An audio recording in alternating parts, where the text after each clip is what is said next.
You spend a lot of time getting your customers to check out from your store. Don't let damaged packaging ruin their experience with your brand. In this video, I'm going to share steps on how to optimize your packaging to ensure it's intact every time at your customer's doorstep. Step 1. Analyzing your product's requirements.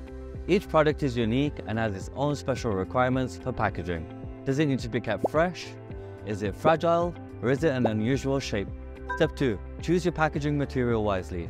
When selecting the box, please ensure to check the weight capacity of the box. If you are shipping heavy or fragile items, I highly recommend investing in double or triple layered cardboard boxes to ensure your product is safe during transit.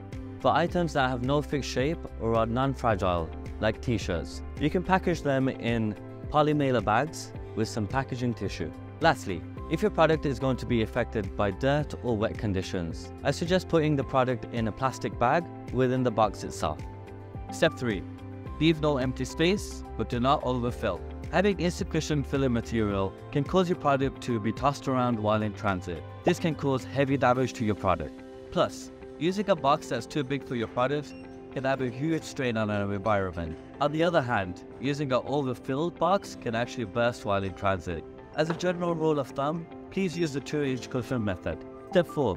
Use the right sealing material. If you're using a box, choose a tape that has a width of at least 2 inches. If you have any lightweight products, you can use a polymailer bag with its own adhesive strap.